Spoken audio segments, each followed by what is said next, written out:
Hi Nutrition 101, happy snow day. I have updated a few dates and a few things since we missed today's class, and so we're a little bit behind.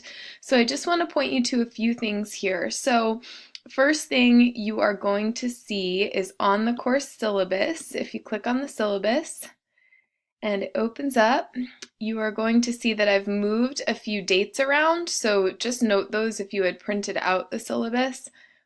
I highlighted them in yellow. So you can see I moved all of the due dates for next week. So just watch chapter 4 videos by the 12th. And then, your diet analysis, which we'll talk about on Monday, won't be due till Wednesday.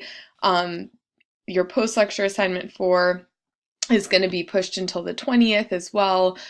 We do have school on the 20th. It's a Tuesday as a Monday schedule. And so the rest of the dates should be just the same. I did move your exam one to Monday the 26th as well. So lots of little moving going on, but nothing is due sooner, just a little bit later. And then also, I reflected that on the case studies. So you can see the case studies are updated as of today. And so over the weekend, all I want you to make sure to do is finish up anything from chapter 3, come with any chapter 3 questions, and then start in on the chapter 4 videos.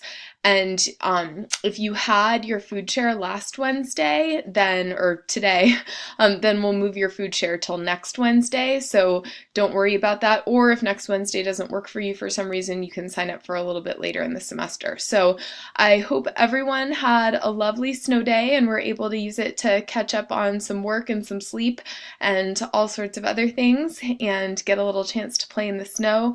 And I hope you all have a great weekend. As always, you can feel free to send an email or give me a call if you have any questions, and I look forward to seeing you all next Monday. Have a great weekend, everyone. Take care.